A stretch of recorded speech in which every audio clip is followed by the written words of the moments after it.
بسم الله الرحمن الرحيم. ياسين والقرآن الحكيم إنك لمن المرسلين على صراط مستقيم تنزيل العزيز الرحيم لتنذر قوما ما أنذر آباؤهم فهم غافلون لقد حق القول على أكثرهم فهم لا يؤمنون إنا جعلنا في أعناقهم أغلالا فهي إلى الأذقان فهم مقمحون وجعلنا من بين أيديهم سدا ومن خلفهم سدا فأغشيناهم فهم لا يبصرون وسواء عليهم أأنذرتهم أم لم تنذرهم لا يؤمنون إنما تنذر من اتبع الذكر وخشي الرحمن بالغيب فبشره بمغفرة وأجر كريم إنا نحن نحيي الموتى ونكتب ما قدموا وآثارهم وكل شيء أحصيناه في إمام مبين واضرب لهم مثلا أصحاب القرية إذ جاءها المرسلون إذ أرسلنا إليهم اثنين فكذبوهما فعززنا بثالث فقالوا إنا إليكم مرسلون قالوا ما أنتم إلا بشر مثلنا وما أنزل الرحمن من شيء إن أنتم إلا تكذبون قالوا ربنا يعلم إنا إليكم لمرسلون وما علينا إلا البلاغ المبين قالوا إنا تطيرنا بكم لئن لم تنتهوا لنرجمنكم وليمسنكم منا عذاب أليم قالوا طائركم معكم أئن ذكرتم بل أنتم قوم مسرفون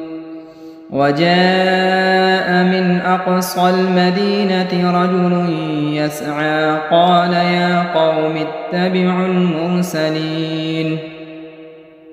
اتبعوا من لا يسألكم أجرا وهم مهتدون وما لي لا أعبد الذي فطرني وإليه ترجعون أأتخذ من دونه آلهة إن يردني الرحمن بضر لا تغن عني شفاعتهم شيئا ولا ينقذون إني إذا لفي ضلال مبين إني آمنت بربكم فاسمعون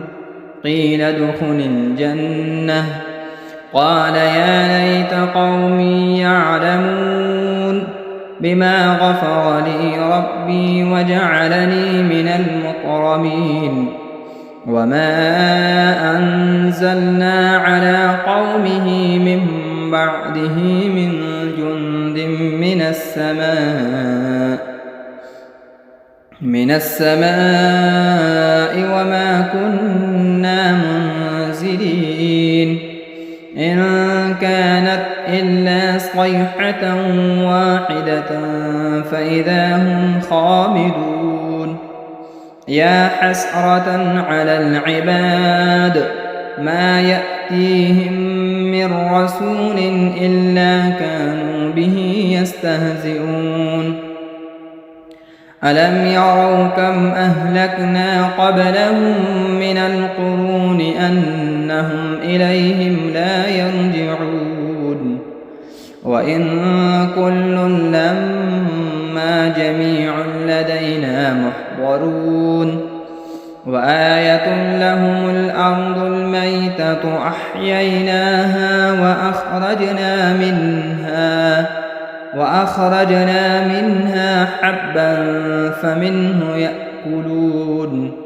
وجعلنا فيها جنات من نخيل وأعناب وفجرنا فيها من العيون ليأكلوا من ثمره وما عملته أيديهم أفلا يشكرون سبحان الذي خلق الأزواج كلها مما تنبت الأرض ومن أنفسهم ومما لا يعلمون وآية لهم الليل نسلخ منه النهار فإذا هم مظلمون والشمس تجري لمستقر لها ذلك تقدير العزيز العليم والقمر قدرناه منازل حتى عاد كالعرجون القديم لا الشمس ينبغي لها أن تدرك القمر ولا الليل سابق النهار وكل في فلك يسبحون وآية لهم أنا حملنا ذريتهم في الفلك المشحون وخلقنا لهم من مثله ما يركبون وإن نشأ نغرقهم فلا صريخ لهم ولا هم ينقذون إلا رحمة منا ومتاعا إلى حين وإذا قيل لهم اتقوا ما بين أيديكم وما خلفكم لعلكم ترحمون وما تأتيهم من آية من آيات ربهم إلا كانوا عنها معرضين وإذا قيل لهم أنفقوا مما رزقكم الله قال الذين كفروا للذين آمنوا أنطعم من لو يشاء الله أطعمه إن أنتم إلا في ضلال مبين ويقولون متى هذا الوعد إن كنتم صادقين ما ينظرون إلا صيحة واحدة تأخذهم وهم يخصمون فلا يستطيعون توصية ولا إلى أهلهم يرجعون ونفخ في الصور فإذا هم من الأجداث إلى ربهم ينسلون قالوا يا ويلنا من بعثنا من مرقدنا هذا ما وعد الرحمن وصدق المرسلون إن كانت إلا صيحة واحدة فإذا هم جميع لدينا محضرون فاليوم لا تظلم نفس شيئا ولا تجزون إلا ما كنتم تعملون إن أصحاب الجنة اليوم في شغل فاكهون هم وأزواجهم في ظلال على الأرائك متكئون لهم فيها فاكهة ولهم ما يدعون سلام قولا من رب رحيم وامتازوا اليوم أيها المجرمون ألم أعهد إليكم يا بني آدم أن لا تعبدوا الشيطان إنه لكم عدو مبين وأن اعبدوني هذا صراط مستقيم ولقد أضل منكم جبلا كثيرا أفلم تكونوا تعقلون هذه جهنم التي كنتم توعدون اصلوها اليوم بما كنتم تكفرون اليوم نختم على أفواههم وتكلمنا أيديهم وتشهد أرجلهم بما كانوا يكسبون ولو نشاء لطمسنا على أعينهم فاستبقوا الصراط فأنى يبصرون ولو نشاء لمسخناهم على مكانتهم فما استطاعوا مضيا ولا يرجعون ومن نعمره ننكسه في الخلق أفلا يعقلون وما علمناه الشعر وما ينبغي له إن هو إلا ذكر وقرآن مبين لينذر من كان حيا ويحق القول على الكافرين أولم يروا أنا خلقنا لهم مما عملت أيدينا أنعاما فهم لها مالكون وذللناها لهم فمنها ركوبهم ومنها يأكلون ولهم فيها منافع ومشارب أفلا يشكرون واتخذوا من دون الله آلهة لعلهم ينصرون لا يستطيعون نصرهم وهم لهم جند محضرون فلا يحزنك قولهم إنا نعلم ما يسرون وما يعلنون أولم ير الإنسان أنا خلقناه من نطفة فإذا هو خصيم مبين وضرب لنا مثلا ونسي خلقه قال من يحيي العظام وهي رميم قل يحييها الذي أنشأها أول مرة وهو بكل خلق عليم الذي جعل لكم من الشجر الأخضر نارا فإذا أنتم منه توقدون أوليس الذي خلق السماوات والأرض بقادر على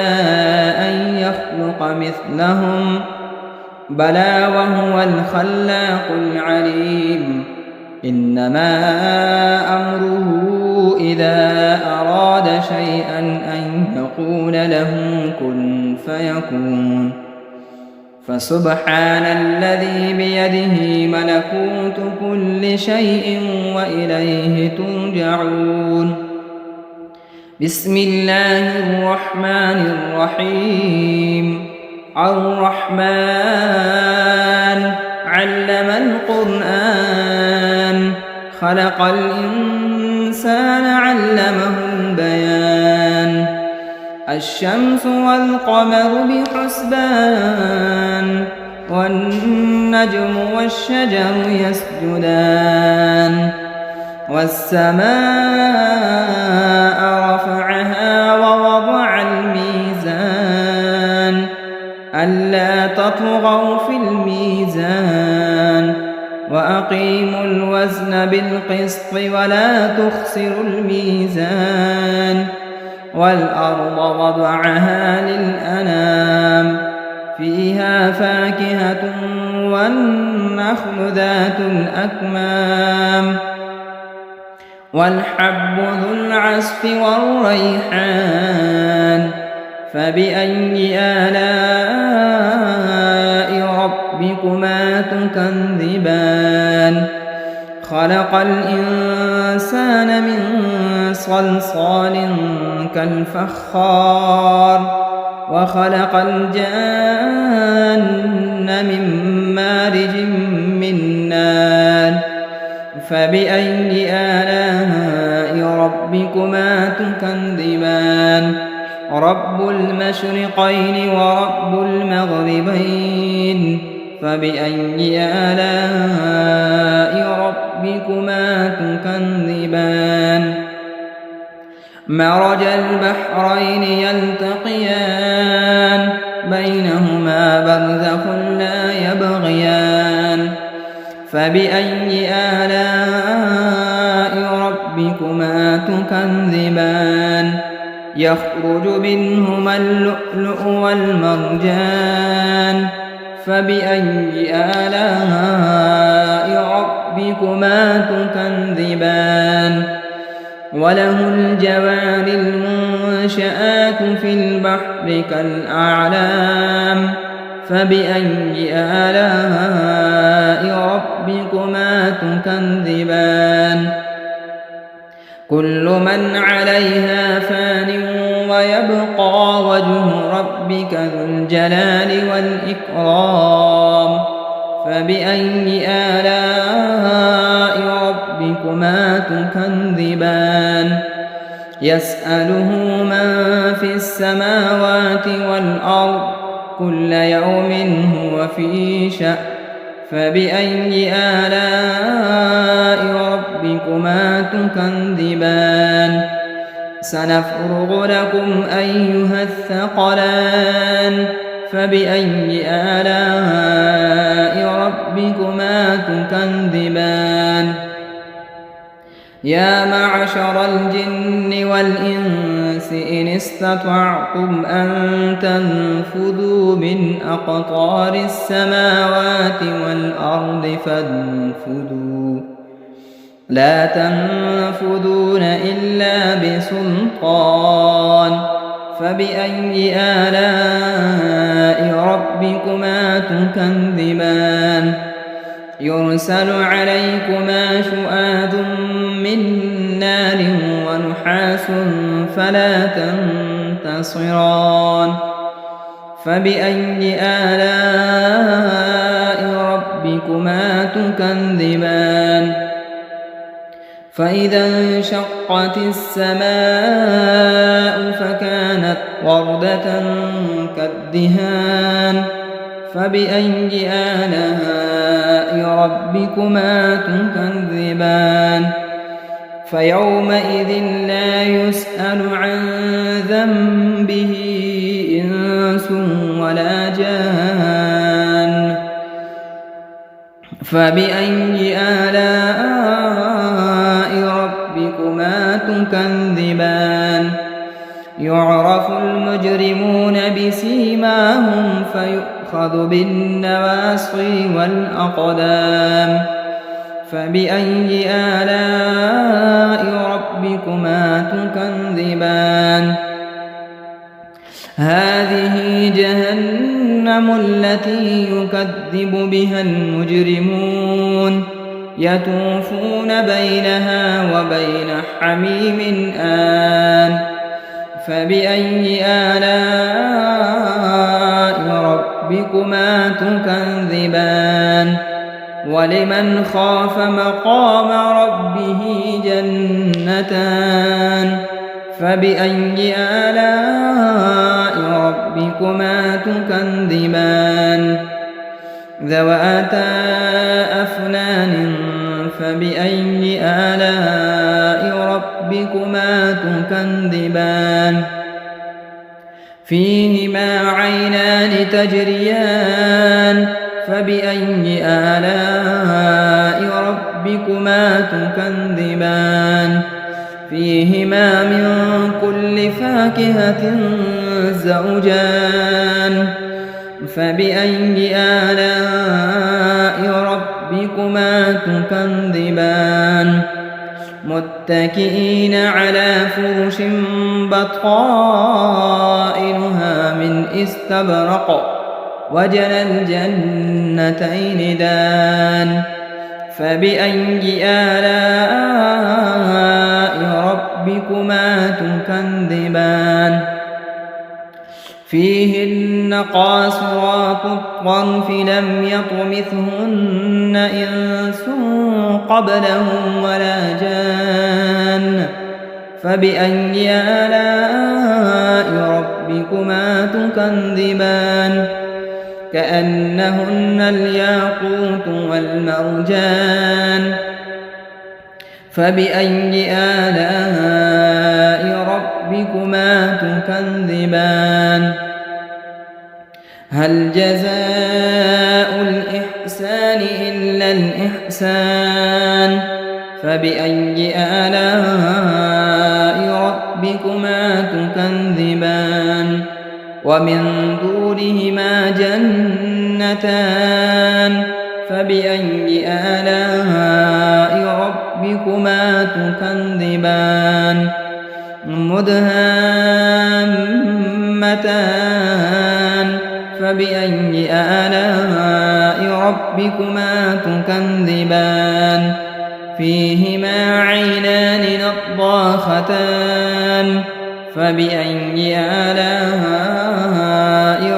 ربكما تكذبان فيهما فاكهة ونخل ورمان فبأي آلاء ربكما تكذبان فيهن خيرات حسان فبأي آلاء ربكما تكذبان حور مقصورات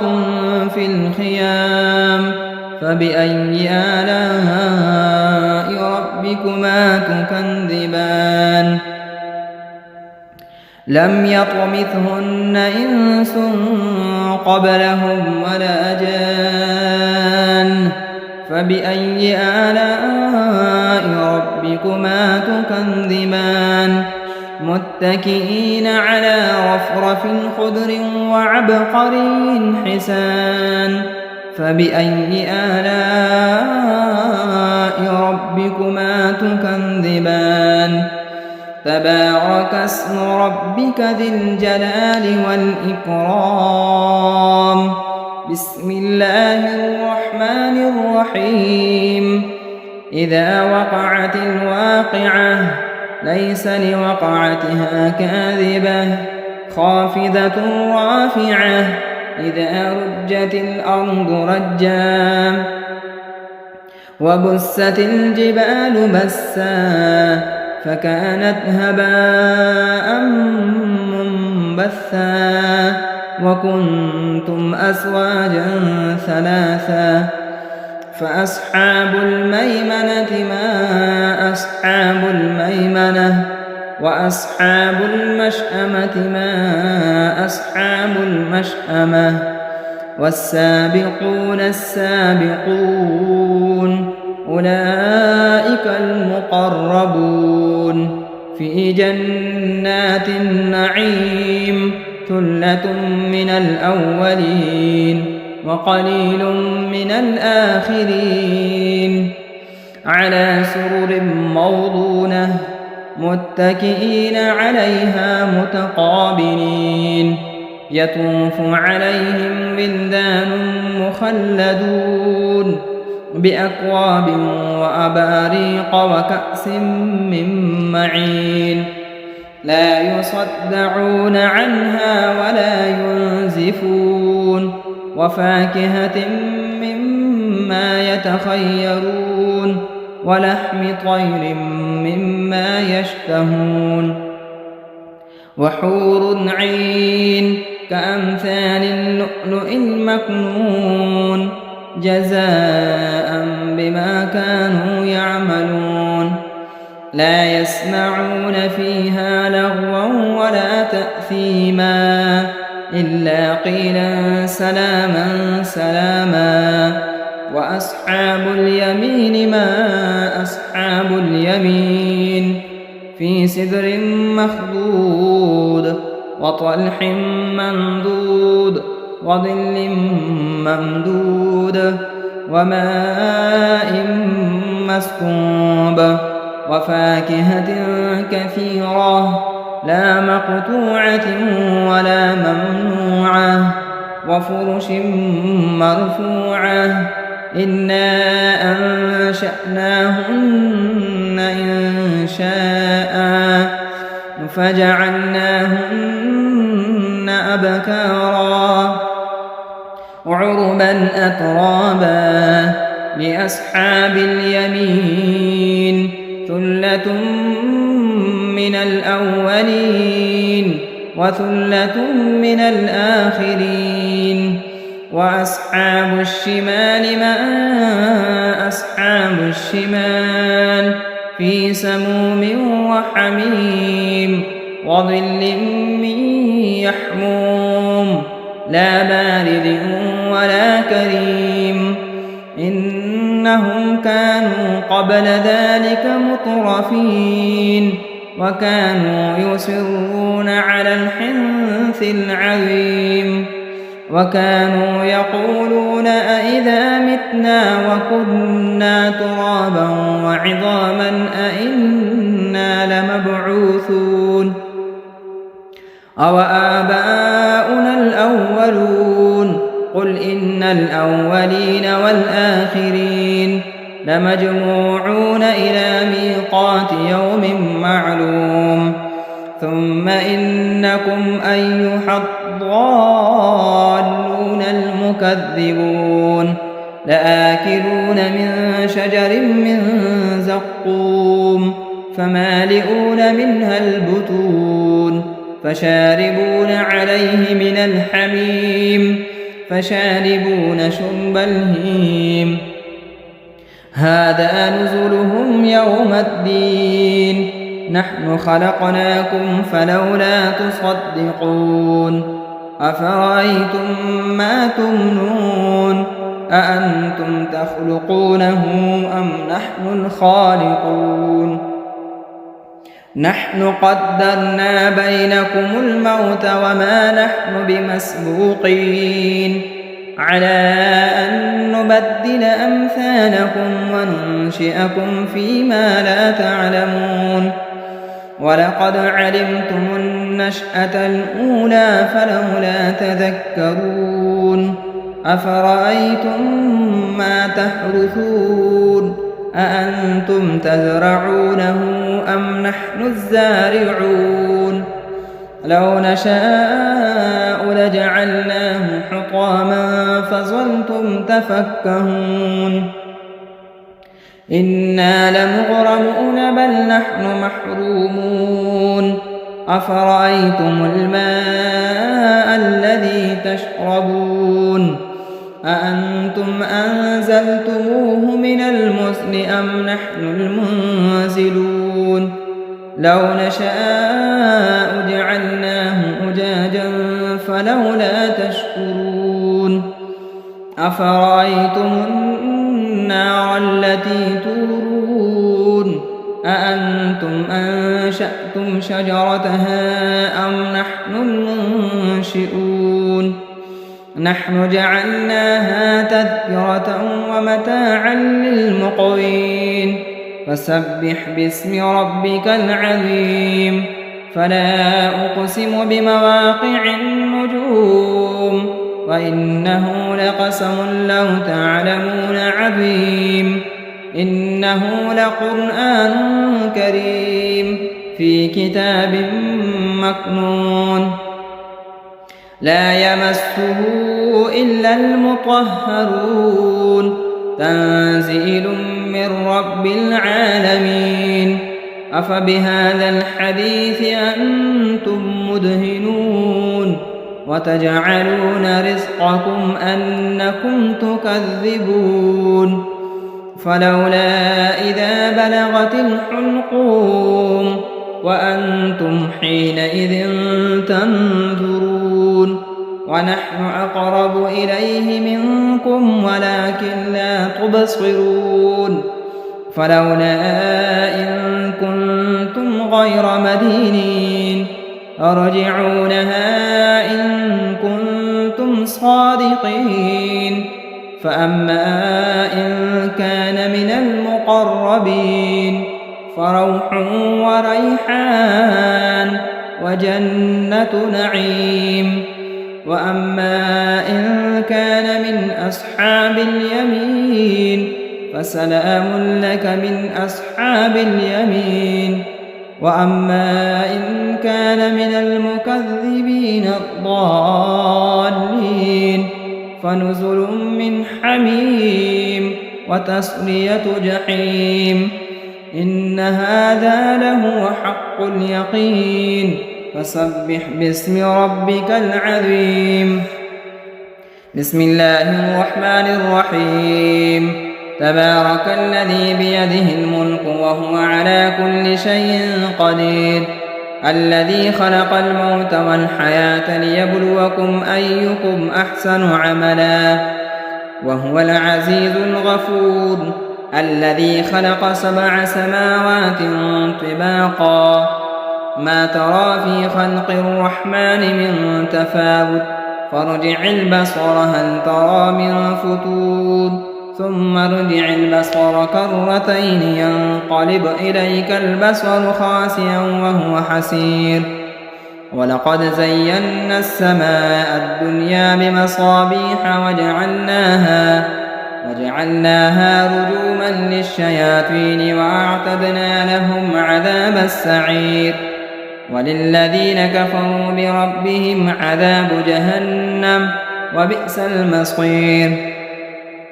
إذا ألقوا فيها سمعوا لها شهيقا وهي تفور تكاد تميز من الغيظ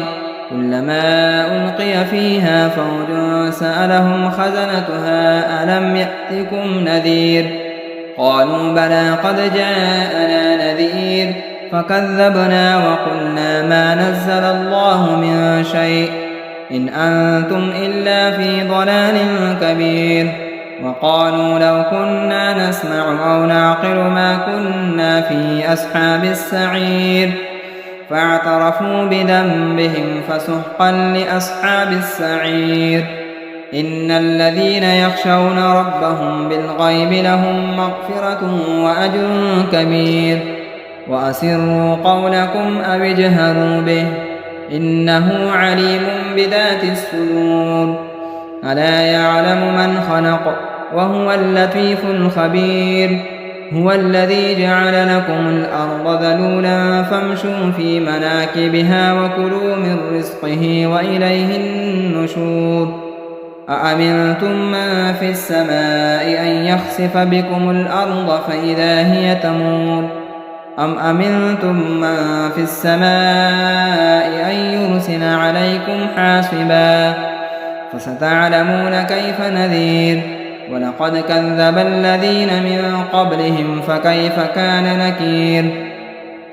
أولم يروا إلى الطير فوقهم صافات ويقبض ما يمسكهن إلا الرحمن إنه بكل شيء بصير أمن هذا الذي هو جند لكم ينصركم من دون الرحمن إن الكافرون إلا في غرور أمن هذا الذي يرزقكم إن أمسك رزقه بل لجوا في عتو ونفور أفمن يمشي مكبا على وجهه أهدى أمن يمشي سويا على صراط مستقيم قل هو الذي أنشأكم وجعل لكم السمع والأبصار والأفئدة قليلا ما تشكرون قل هو الذي ذرأكم في الأرض وإليه تحشرون ويقولون متى هذا الوعد إن كنتم صادقين قل إنما العلم عند الله وإنما أنا نذير مبين